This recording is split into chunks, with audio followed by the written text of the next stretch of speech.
esteja convosco. Ele está no meio de nós. Proclamação do Evangelho de Jesus Cristo segundo Lucas. Glória a vós, Senhor. Naquele tempo, Jesus entrou num povoado e certa mulher de nome Marta recebeu-o em sua casa. Sua irmã, chamada Maria, sentou-se aos pés do Senhor e escutava a sua palavra. Marta, porém, estava ocupada com muitos afazeres. Ela aproximou-se e disse: Senhor, não te importas que minha irmã me deixe sozinha com todo o serviço? Manda que ela me venha ajudar. O Senhor, porém, lhe respondeu: Marta, Marta, tu te preocupas e andas agitada por muitas coisas. Porém, uma só coisa é necessária. Maria escolheu a melhor parte, e esta não lhe será tirada. Palavra da salvação. Glória a vós, Senhor.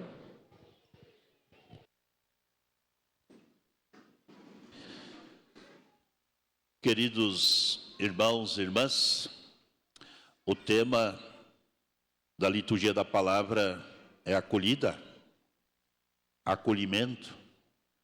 Como é bom a gente se sentir acolhido pela família, pela igreja, quando a gente vai a um banco, vai a uma loja, vai a uma escola. Acolher também expressa o amor de Deus. Abraão acolheu 3 homens e depois descobriu que um deles era o próprio Deus e os outros 2 eram anjos. Aqui está o fundamento do acolhimento. Por que a gente tem que acolher o ser humano? Porque provavelmente Deus se mostra, aparece através daquela pessoa. O início da leitura é muito clara. Eu vou retomar do livro do Gênesis. Repita com o padre: o Senhor apareceu. O que isso quer dizer? Ele se mostrou através da imagem humana de 3 pessoas. Foi isso que Abraão viu. Abraão estava sentado na porta da tenda. Quando viu os 3 homens, Abraão não pensou 2 vezes, convidou os 3 homens a entrar na tenda. Eles entraram, mas Abraão ficou o tempo todo com esses 3 homens, deu atenção, colocou como prioridade da sua vida. Tudo o resto se tornou secundário na vida de Abraão. E o mais importante, Abraão pede aos empregados que matem o melhor novilho. Deu ordem também que faça o melhor pão. Olha o que significa acolher. É oferecer o melhor para quem chega. E nós aprendemos dos nossos pais e avós como acolher bem uma visita, um parente, um amigo. A gente coloca como prioridade. Eu lembro do meu pai, que já faleceu há 18 anos. Veio um amigo dele que fazia 30 anos que não se viam. Eles passaram a noite inteira conversando.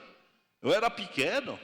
E a mãe levantava e dizia: Tony, está na hora de dormir. E o Tony, papo e papo com aquele amigo. Porque, sem dúvida alguma, aquele amigo era sagrado na vida do Tony. E nós precisamos também agir da mesma forma. Depois Abraão percebeu que era Deus que estava ali. Através daquelas pessoas que eram viajantes. Abraão estava no deserto, tenda, se armava no deserto. Então, na cultura, podemos dizer, de quem vive no deserto, o acolhimento é um dever sagrado.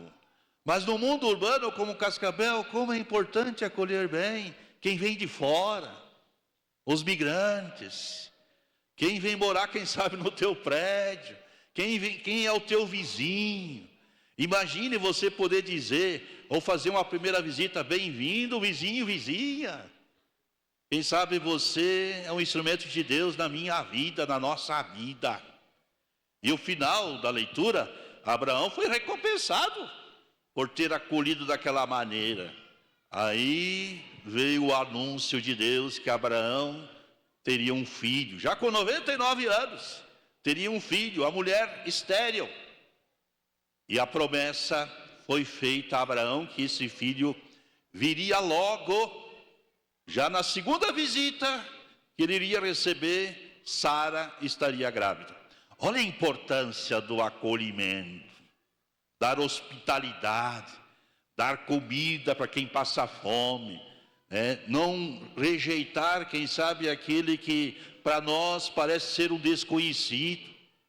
Aqui acolher bem significa tornar amigo desconhecido, porque é um ser humano, independente da forma como está vestido, independente da forma como vive.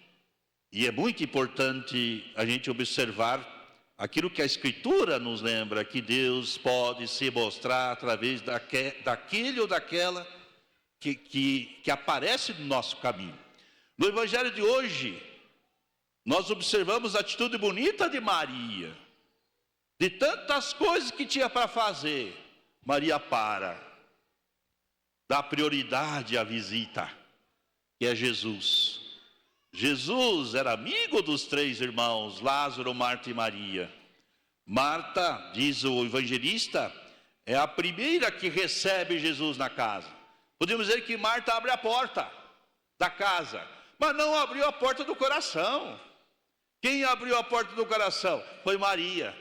Marta começou a se preocupar com os serviços. Claro que uma visita às vezes gera um incômodo, gera trabalho. A gente não pode ficar que nem o meu pai, a noite inteira papeando, Porque ele sabia que a minha mãe fazia o café, fazia a janta, fazia o almoço, assim por diante. Então, no caso de Marta, ela de fato manifestava também uma preocupação com a visita. Procurava oferecer também o melhor. Mas naquele momento, Jesus queria a sua companhia. Jesus aqui se apresenta como homem. Claro que é Deus, mas aqui a aparência de homem. Ela não percebeu que, quem sabe, estava entrando na sua casa o Filho de Deus.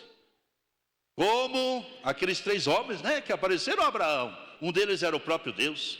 Então, na vida de Marta, Deus também aparece de forma humana na vida dela. E ela agitada. Marta aqui representa todos nós, As agitações da vida, quem tem filhos, quem tem trabalho, quantas preocupações.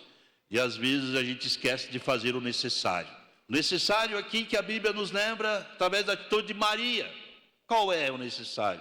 Parar, rezar, vir à missa, a oração pessoal, a oração comunitária. O necessário é colocar Deus em primeiro lugar. Aí depois vem o resto. Às vezes a gente faz o contrário. Coloca os afazeres em primeiro lugar. E se sobrar tempo, a gente dedica também às coisas de Deus. Repita com o padre o que Jesus responde a Marta. Marta.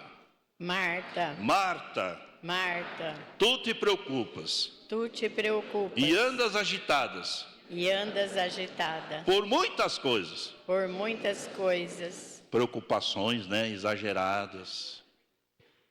Isso não vem de Deus. Isso não agrada a Deus. Agitações exageradas, isso não vem de Deus, isso não agrada a Deus. Isso é prejudicial ao humano. Quanto de nós acabamos cedendo a essa tentação? Eu ouvi antes da missa: padre, a minha irmã se aposentou e agora voltou a trabalhar porque não consegue parar. Eu não vejo a hora de me aposentar, porque a natureza exige também descanso. A natureza exige a gente sentar aos pés do Mestre, com Maria, para ouvir sua palavra, para se preparar, como diz o salmo de hoje. Nós cantamos o salmo de hoje, Senhor, quem morará em vossa casa? Ao mesmo tempo que nós somos casa para acolher Deus, Deus também é uma casa que quer nos acolher. E já começa aqui.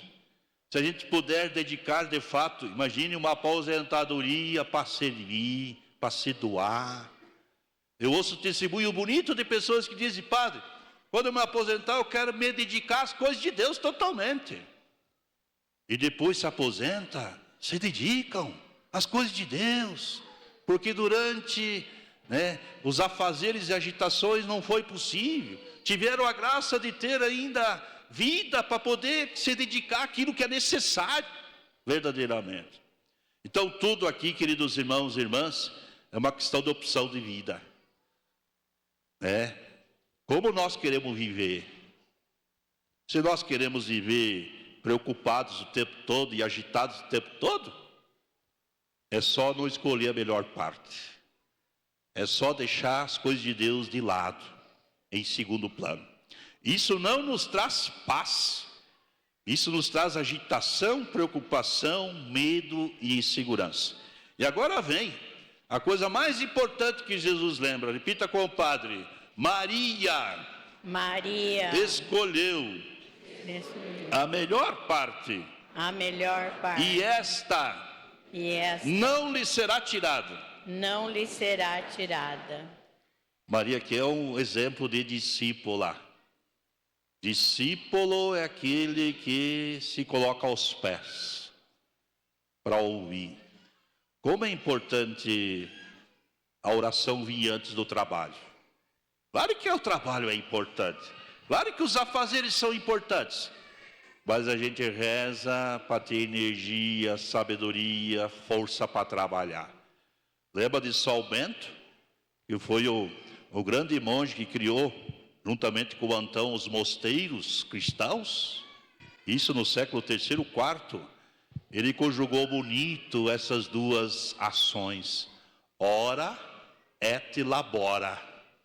Orar e trabalhar. As duas coisas são importantes. Mas qual que vem primeiro? Oração. São Bento colocou como em primeiro lugar oração, as coisas de Deus. Depois vem o trabalho. Não pode haver inversão. Então pensamos hoje, amado irmão, amada irmã, esta graça de escolhermos sempre a melhor parte. Louvado seja nosso Senhor Jesus Cristo.